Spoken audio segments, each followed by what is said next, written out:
organisé entre l'OM et nous, la section Provence, et ça sera ouvert évidemment à tous les journalistes qui écrivent sur l'OM.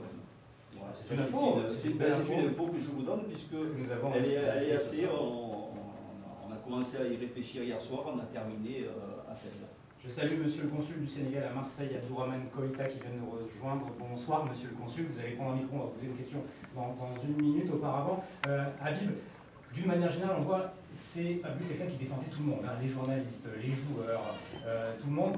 Voilà, ça doit faire plaisir quand on a un président qui prend la parole et qui impose finalement, et qui a une voix qui porte. C'est comme ça que vous le ressentiez, vous, en tant que joueur? Oui, et puis en fait, il défendait quelque chose dont on parle beaucoup aujourd'hui, c'est la liberté d'expression.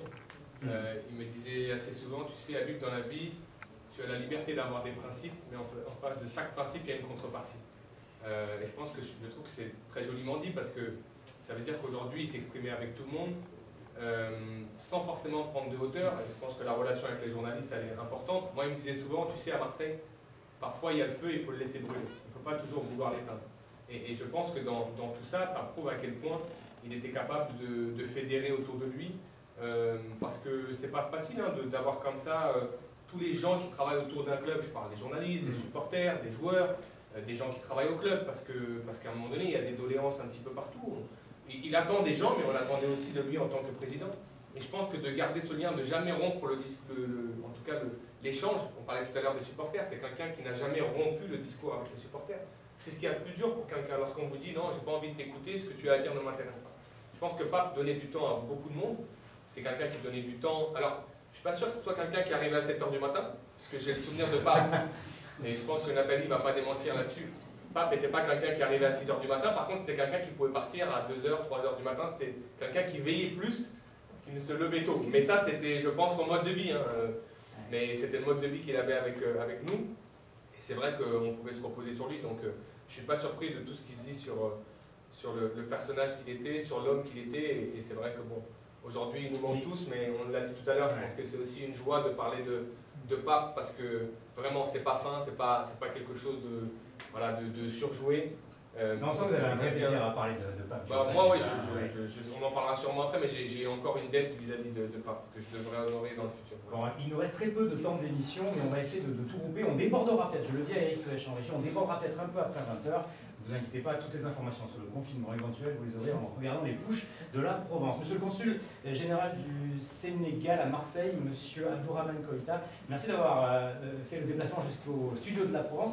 Quel est le message que vous vouliez faire passer un an après la mort de Pape Diouf, personnalité très forte au Sénégal? Alors bonsoir, donc c'est d'abord avec beaucoup d'émotion que je participe à ce plateau, d'autant plus que tout ce que nous avons entendu sur Pape.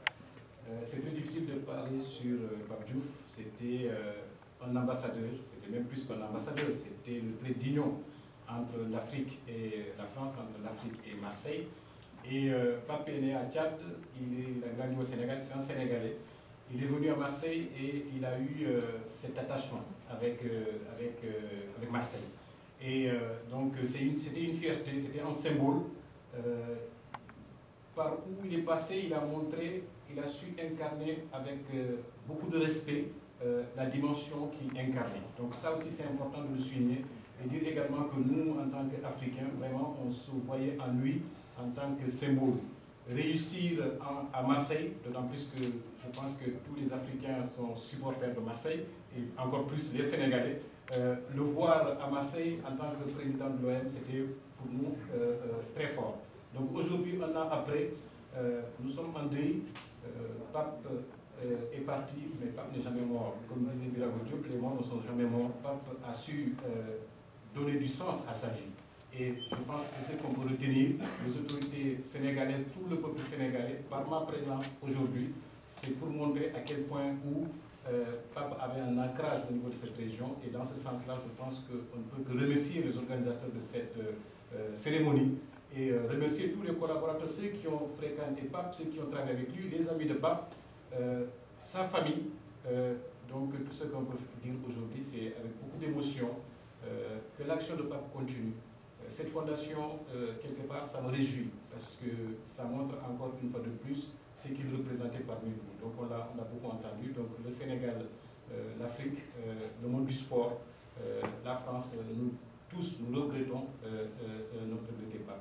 Donc ce que je peux dire aujourd'hui, c'est avec beaucoup d'émotion que j'ai participé. Je suis venu avec une délégation, la communauté sénégalaise. Nous, depuis l'année dernière, nous voulons célébrer en hommage,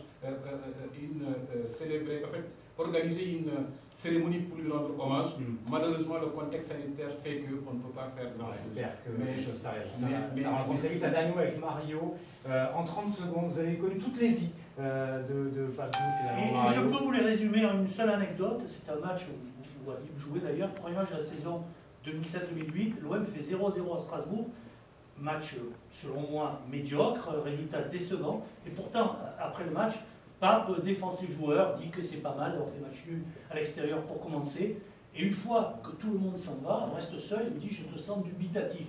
Ben oui, Pape, moi j'ai trouvé que c'était médiocre. Il me dit, mais si j'étais journaliste, je penserais et j'aurais écrit la même chose que toi, parce qu'effectivement, moi aussi j'ai trouvé que c'était médiocre. Mais je suis aujourd'hui président, je dois défendre mes joueurs. Donc ça résume à la fois la confiance qu'il me faisait, parce qu'il savait que je n'allais pas écrire ce qu'il m'avait dit de façon off, son pragmatisme, parce qu'il était devenu président, il savait très bien qu'il devait tenir un autre discours, et puis cet attachement qu'il avait gardé pour le métier de journaliste. Il avait toujours cette vision d'un football presque parfait, et qui n'avait pas été le cas ce soir-là. Donc ça résume très bien tout ce qui n'était pas tenu. Un dernier mot, Habib, avant de conclure. Non, je vous disais, j'ai une dette envers Pape, parce que quand il m'a nommé capitaine sur la dernière année de mon contrat, en tout cas mon année à Marseille, je lui avais promis de lui ramener un trophée. Et il se trouve qu'on a joué cette finale face à Sochaux, et avant la finale, je lui dis Père, demain, on va la chercher ensemble. Et il me dit ok, pas de problème. Et il se trouve que bon, l'histoire fait qu'on ne la gagne pas. Et je le vois en fait dans les couloirs, j'avais raconté ça à Mario, je le croise, il doit être 1h30 du matin dans les couloirs de l'hôtel. Et c'est la première fois qu'il n'a pas su me répondre. Je lui dis pas comment on a pu la perdre.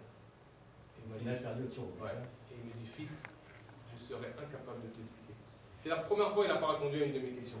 Et je pense qu'aujourd'hui, voilà, dans ce que je suis en tant qu'homme, à travers mes parents et également Pape, c'est un héritage qu'il m'a laissé. La dette, c'est que j'espère qu'un jour, je pourrai lui ramener ce trophée. Voilà. Et que